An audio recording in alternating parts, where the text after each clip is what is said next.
Halo guys, selamat pagi, selamat siang, selamat sore, dan selamat malam. Kembali lagi dengan saya, Alvesting, dari Akademi Crypto.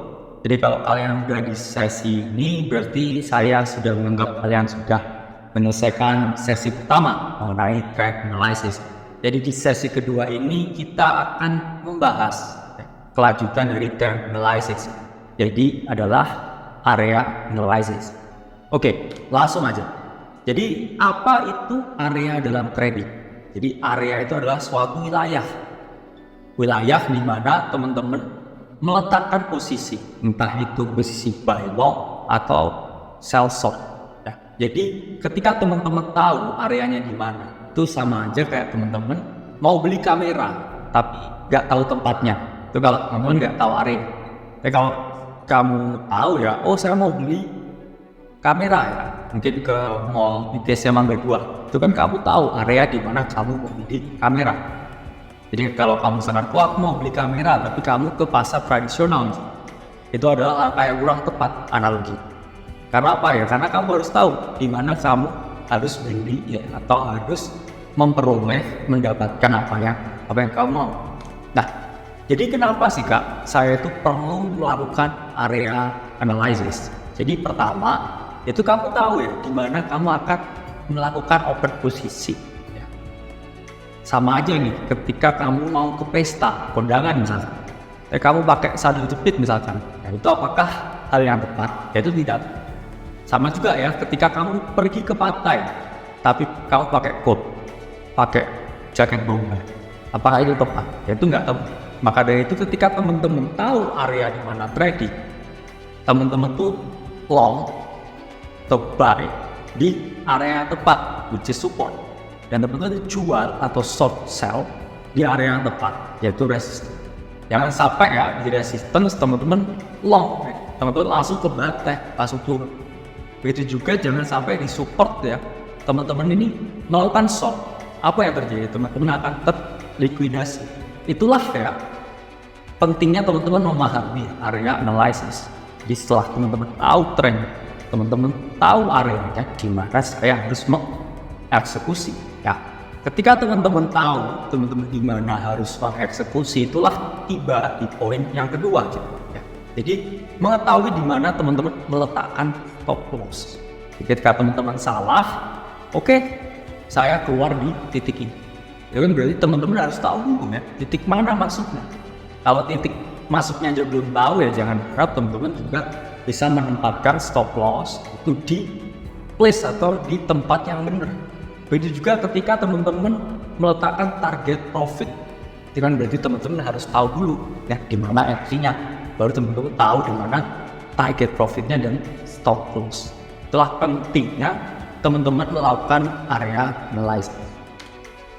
Nah, sebenarnya area analysis di dalam trading itu simple, itu cuma ada dua, yaitu adalah support, bisa juga disebut demand area permintaan, atau juga bisa disebut area beli. Tapi yang kedua itu resistance, itu kebalikan dari support, yaitu supply area atau area jual ya. Jadi intinya support itu apa ya? Support itu tempat orang kulakan ya. Itu di mana? Distributor misalnya. Tapi resistance itu tempat orang jual barang, itu di pasar Tanah Abang misalnya. Jadi orang-orang yang ke Tanah Abang itu mereka itu harganya itu udah beli di bawah lebih di mana? Ya mungkin di pengepul di Bandung, di sepatu kulit misalkan itu di pengepul di Bandung, itu sport. Ya pasar Tanah Abang itu resistance-nya. Karena teman-teman ya di sana itu jual ya, itu harganya itu udah di markup, harganya itu udah naik. Jadi kalau pengen murahnya ya beli di mana? Di support. Harus kemana berarti? Harus ke tempat distributor. Jangan di tempat yang dia jual di marketplace-nya. Itulah sama aja ya teman-teman tuh membeli di resistance. Baik kemungkinan harga itu turun tuh bisa ketika teman-teman nggak ngambil di tempat yang seharusnya teman-teman. Nah, support atau demand area ya, itu merupakan titik terendah teman-teman. Jadi support itu diasumsikan tempat aman ya untuk beli. Yang mana harapannya ya karena dia aman, itu dia tidak tertembus ya. atau dia tidak jebol. Karena ketika support ini jebol, ya ini menandakan ya kalau pembeli ya itu lebih sedikit ya daripada penjual. Pembeli kalah juga. Sehingga apa yang terjadi? Harga akan jebol ke bawah. Kalau jebol ke bawah, maka ya berarti support itu sudah terbreakdown. Ketika support terbreakdown, harga itu udah turun lagi. Sama analoginya ketika teman-teman udah pergi nih ke pasar Bandung, ke pengepulnya yang beli sepatu kulit. Ternyata di sana ya yang datang cuma 1-2 orang ya. Biasa itu sampai 20 orang. Apa yang terjadi di pasar lah? Pasti harga diturunin. Ya, ketika harga diturunin berarti yang harganya biasa 10.000 jadi 8.000 misalnya. Itu kan berarti menunjukkan kalau support ini tertembus. Karena apa? Karena pembelinya sedikit. Analoginya seperti itu. Sehingga dia jebol. Apakah kalau turun bisa semakin turun? Nggak bisa. Kalau apa? Kalau nggak ada yang beli. Ternyata besok lagi cuma 1. Pembelinya panik ya. Ya udah saya jual 7.000 misalnya. Dan masih untung dari harga BIB 5.000. Kalau masih turun lagi, itu bisa terjadi. Itulah bahayanya ketika support itu jebol. Artinya itu sepi peminat. Ketika udah nggak ada peminat lagi, support jebol, harga turun terus karena sudah nggak ada yang jagain. Ya. Terus kemudian di resistance atau supply area, ini pasar Tanah Abang, tempat mereka jualan. Jadi ketika di resistance ya, ini yang kamu udah long di bawah sini. Jadi kamu di sini apa yang kamu lakukan? Kamu pasang limit order jual. Sehingga ketika harga approach di sini dia akan turun. Mungkin di sini masih ada yang maksa ya, sama beli. Oke, dia naik di sini orang yang udah beli di sini ya, di sini dia jual lagi, pasang order sell. Ya, sehingga dia membentuk suatu pattern yang bearish. Akhirnya apa? Di resistance dia turun harga. Ya, harga turun dan menyebabkan sesuatu yang dinamakan koreksi. Karena resistance ini adalah tempat penjual ya, kumpul-kumpulnya penjual. Orang yang udah punya barang dari bawah sini. Nah, ketika kita melakukan area analysis ya, itu ada 5 cara. Ada 5 cara mengeksekusinya. Pertama apa Kak? Pertama adalah menggunakan horizontal lines. Jadi garis yang datar. Itu namanya horizontal lines. Horizontal lines sendiri itu ada 2 teman. Satu yang regular, yang kedua adalah yang rectangle atau block horizontal line. Kalau teman-teman pakai regular horizontal line itu hanya 1 titik. It means harganya itu udah pasti dia ada di titik itu. Misalkan ini 10.000, berarti hanya dia 1 titik aja. Tapi ketika teman-teman membuat suatu area rectangle seperti ini, it means berarti harganya itu enggak ada di titik pasti ya, mungkin di atas sini, mungkin di sini, mungkin di sini, mungkin di sini. Itu cocoknya ke karakter pasar ya, seperti kripto. Karena kripto itu saya sarankan jangan pakai regular horizontal line, pakai aja rectangle di block, karena harga itu pasti choppy di sekitar situ. Jadi nggak ada yang support horizontal line yang pasti. Ya di kripto saya selalu sarankan teman-teman selalu block ya, area support atau resistance dengan horizontal line yang berbentuk area. Nah ini contohnya teman. Ketika kirinya ini regular, ya ini harganya pasti. Kalau di kanan ya ini dia nggak pasti, berarti ada di sekitar sini. Itulah mengapa ketika menggunakan area atau rectangle itu harganya itu berada di antara sini ya, antara 10.000 ya, hit 9.800, 9.700 ya. Kamu menemukan support hit itu di titik antara ya dari blok yang terbentuk itu tadi. Nah, step kedua ya teman-teman sudah saya jelaskan sebelumnya, yaitu trend lines. Trend lines ini bisa act sebagai area, entah itu support, entah itu resistance. Kalau support gimana Kak ya? Bisa ya dia bouncing selalu di sini di trend line itu. Berarti kan sama aja kan trend line ini acting as a support. Ya karena dia nggak ditembus ya meskipun garisnya diagonal. Begitupun juga dengan yang dot trend line. Dia bisa act as a resistance. Jadi ketika dia di sini dia terus reject. Ya, berarti di sini kita tahu trend line ini bisa bersifat ya, sebagai support dan resistance. Oke, ini adalah contoh trend lines ya sebagai suatu support. Selalu di respect harga sebelum dia bounce ke atas. Jadi trend lines di sini bekerja atau bertindak sebagai support. Nah, yang kedua, ketika skenario bearish, trend line ini bisa bekerja atau dijadikan sebagai resistance. Jadi di sini harganya apa? Reject. Mulai naik lagi di sini apa? Reject. Di sini lagi juga reject. Jadi upper trend line bisa juga bersifat ya atau bekerja sebagai sebuah resistance. Nah, step ketiga teman-teman itu menggunakan indikator. Sama ya seperti melihat tren. Indikator ini bisa dijadikan suatu area support atau resistance. Sifatnya sama, sistemnya begitu. Sistemnya seperti ini. Kenapa? Pertama, misalkan teman-teman menggunakan dua exponential moving average. Jadi moving average yang lebih agresif daripada MA yang biasa. Misalkan 13 and 21, teman-teman kombinasikan. Nah, kombinasi dari dua EMA ini melahirkan sesuatu yang namanya the money magnet. Jadi money magnet itu apa Kak? Money magnet itu keadaannya yang terbentuk dari dua EMA itu yang terus menerus ya mengikuti pergerakan harga dan dia bersifat seperti magnet. Ya artinya apa? Ketika teman-teman lihat di sini harga koreksi, dia selalu mencari EMA ini ya the money magnet sebagai support. Terus setelah di sini apa yang dia lakukan? Dia bounce. Terus kemudian dia koreksi lagi. Bounce-nya di mana? Di 13 and 21 kan? Dia naik lagi koreksi. Bounce-nya di mana? Di 13 and 21. Jadi ketika teman-teman long di sini, long di sini, long di sini ya. Keuntungan. As simple as that. Karena ini juga acting as a support. Nah, Bollinger Band ya. Di area oversold dia itu juga bisa act as a support. Karena ketika teman-teman lihat dia ada di sini, ya ini dia selalu naik. Oke. Sama juga ya terakhir ya super trend saya sudah jelaskan yang kemarin. Jadi dia juga bisa act as a support ya. Kamu beli ketika dia mendekati area hijau di sini. Area hijau support, area merah apa? Resistance. Itulah kenapa ya indikator ini itu disebut sebagai suatu dynamic support and resistance. Karena ketika sudah yang horizontal seperti ini, itu udah nggak bisa keep up dengan pergerakan harga kripto yang volatile. Juga ketika yang diagonal lainnya seperti ini juga nggak bisa keep up ya, karena harga itu volatile sekali. Kita di situ baru gunakan dynamic ya support and resistance. Jadi dynamic support and resistance dia digunakan yang ketika harganya itu sangat support.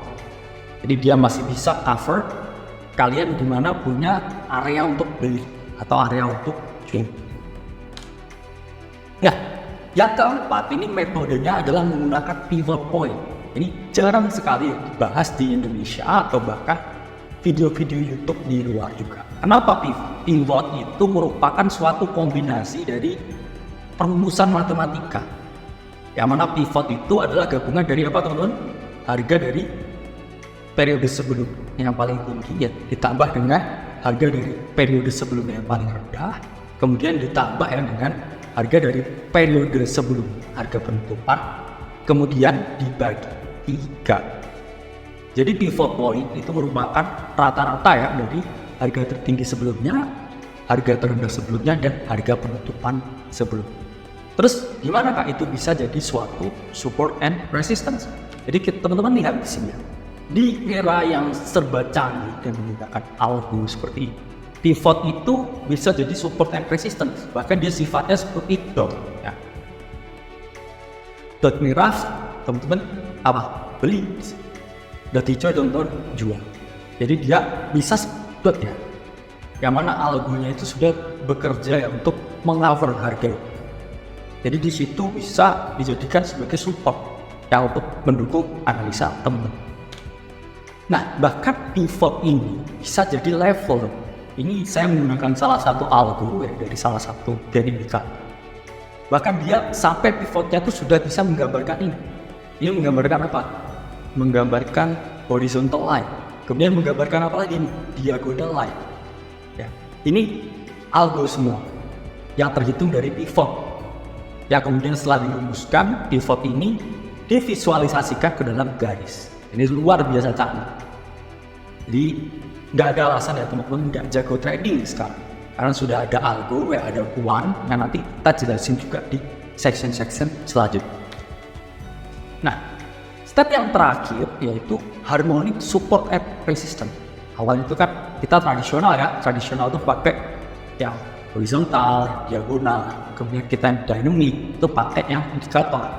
Terakhir, harmonic support and resistance itu ketika kita menggunakan bantuan suatu tools yang namanya adalah Fibonacci.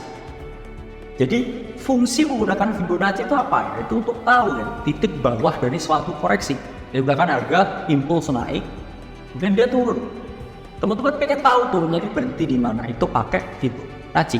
Kemudian kedua, untuk mengetahui titik atas ya, ketika harganya itu tidak jebol ATH, sama kayak Bitcoin kemarin, ketika dia break 70.000, ya kamu pasti kebingungan, wah resisten selanjutnya di mana nih? Ya karena kan harga sebelumnya itu di 65.000 sekian itu udah terjebol ATH ini. Gimana dia akan berhenti? Untuk kalian menggunakannya sesuatu yang namanya Fibonacci. Ya. Kemudian terakhir ketiga menentukan target profit dan stop loss. Karena Fibonacci ini bisa dijadikan support and resistance. It means berarti kamu bisa ya di mana kamu taruh posisi order dan juga posisi keluar dari. Nah, Fibonacci itu apa dulu ya? Kita kenalan dulu ya. Fibonacci itu merupakan suatu alat dari bilangan Indo-Arab. Penemunya ini adalah Leonardo Pisano di tahun 1250. Jadi si Leonardo Pisano ini di tahun 1250 dia menemukan suatu equation bilangan yang mana ketika angka ini dijumlah dua angka tersebut dia memiliki suatu kombinasi yang sangat unik. Jadi gimana menemukan bilangan Fibonacci? Jadi teman-teman ya tulis ya dari 0 kemudian 1. Kemudian angka selanjutnya itu adalah penjumlahan dari angka. Jadi misalkan 01 ya teman-teman jumlahkan 0 ditambah 1 itu hasilnya adalah 1. Oke. Dari 1 ini teman-teman jumlahkan dari angka sebelumnya 1 ditambah 1 adalah 2. Oke. Dari 2 ini teman-teman jumlahkan dengan angka sebelumnya 1 adalah 3. 3 tambah 2 adalah 5, 5 tambah 3 adalah 8, 8 tambah 5 adalah 13, 13 tambah 8, 21 dan seterusnya. Sampai 4181 ini sampai jutaan angka itu merupakan ya sequence atau urutan dari bilangan Fibonacci. Itu intinya dia dijumlahkan dengan bilangan sebelumnya. Fibonacci ini punya keajaiban. Apa keajaiban? Jadi ketika teman-teman bagi Fibonacci ini dengan angka sebelumnya, angka Fibonacci sebelumnya, ini muncul suatu rasio ya, yaitu rasio 1,618. Jadi ini teman-teman bagi aja, terus bagi ke belakang dengan bilangan sebelumnya, itu akan muncul suatu angka yang sama, yaitu 1,618. Semua kamu bagi ke belakang, itu akan mengeluarkan rasio yang tetap ya 1,618. Ya, keajaiban Fibonacci yang kedua, teman-teman, itu ketika teman-teman bagi ya angka Fibonacci dengan angka di depan, itu akan lahir suatu rasio yang sama juga. Yaitu ketika teman-teman bagi angka Fibonacci dengan satu angka di depannya, teman-teman akan melahirkan rasio 0,618. Nah, inilah keajaiban kedua dari Fibonacci. Bahkan Fibonacci ini memiliki ya 6 atau lebih ya keajaiban yang tidak saya cover di sini karena esensinya juga banyak. Dan dua rasio yang paling penting di Fibonacci itu adalah 1,18 dan 0,18. Kenapa rasio itu penting? Ya, kita lihat slide selanjutnya. Jadi itu pentingnya ya 0,618 itu adalah menentukan retracement. Apa itu retracement? Jadi misalkan first impulse itu adalah bullish, kemudian harga mengalami koreksi atau rejection, ya tempat teman-teman membeli itu harus selalu di golden pocket Fibonacci. Ya, Golden Pocket Fibonacci itu apa kayak ini? Golden Pocket Fibonacci itu adalah area antara 0,5 dan 0,618. Jadi harga itu ya safe to say itu dia di bigger time frame itu dia selalu mencari 0,618 dan 0,5. Ya, bahkan bukan hanya di trading Fibonacci ya, di berbagai bidang ya, seperti geologi, astronomi, itu semua selalu menggunakan Fibonacci. Jadi semua elemen di kehidupan kita, bahkan sampai universe kita, itu diteliti ya menggunakan angka Fibonacci itu juga bisa. Ini betapa ya keajaiban angka atau keajaiban bilangan. Jadi safe to say nih ya, ketika teman-teman mau bayar or no ya, itu lihat aja ya retracement ya yang terjadi di Golden Pocket Fibonacci. Nah, ini contoh ya teman-teman Bitcoin. Bitcoin naik ya, kemudian dia turun, mengalami koreksi yang signifikan. Teman-teman lihat sendiri di mana dia berhenti, yaitu di 0,5 dan 0,618. Itu adalah Golden Pocketnya. Kemudian di sini harganya apa? Harganya mati, harganya naik. Ya ini kan keajaiban dari suatu bilangan sangat luar biasa. Kemudian ketika harga turun pun, kan dia pasti turun ya, nggak mungkin dia turun ini ya, kecuali yang nakul ya. Jadi kalau di marketnya efisien, ya, harga turun dia selalu melakukan koreksi atau retracement naik. Di retracement naik ini ya, teman-teman lihat juga di mana ya, the Golden Pocketnya ya. Harga reject lagi di 0,618 dan di sini reject kemudian turun. Ya, ini menunjukkan ya kalau Golden Pocket itu bisa digunakan ya dalam uptrend dan juga dalam downtrend. Nah, ya lihat ya contoh di Bitcoin, tepat reject di mana teman-teman titiknya 0,5 dan 0,618. Pencet nih ya di sini. Ini kan menunjukkan kalau Golden Pocket Fibonacci itu begitu ya powerful ya, as a tool untuk teman-teman menentukan ya suatu area. Kemudian kalau harga parabolik ya teman-teman tarik ya dari titik tertinggi ke titik terbawah, dan kemudian ini harga tepat ya reject di sini. Jadi kalau misalkan Bitcoin ini all time high-nya yang ini tembus ya 65.000 tembus, kemana dia selanjutnya? Based on Fibonacci 1618, jadikan proyeksi ya untuk take profit first target itu adalah di 85.500. Ya, jadi kalau THI-nya ini kemarin tembus dan tidak false break on, itu kita sebenarnya pasti ya, saya berani menjamin pasti menuju ke 85.000. Namun sayangnya di sini di 65.000 ya, 69.000 tepatnya itu harga mengalami false breakout dan kembali dia masuk ke dalam area sini dan akhirnya tekanan jual yang tinggi ya. Nah, jadi udah paham ya, teman-teman cari dulu trennya. Dia cari areanya, support resistance-nya di mana. Terus cari confluence ya sebanyak-banyak. Jadi, misalkan ya yang paling bagus ya di horizontal lines, ya, ketemu supportnya. Kemudian di diagonal line juga bertabrakan di support yang sama, dan juga di titik yang sama itu merupakan area Fibonacci misalnya yang didukung dengan ini. Jadi sebelumnya saya selalu menjelaskan ya, the more confluence, the better the setup. Semakin banyak confluence-nya dari sebelumnya itu adalah setup yang sempurna. Oke? Ya, mungkin cukup ya sedikit penjelasannya mengenai area analysis. Kita selanjutnya akan lanjut ke modul kedua. Saya Alvesting dari Akademi Kripto. Sampai jumpa di video selanjutnya.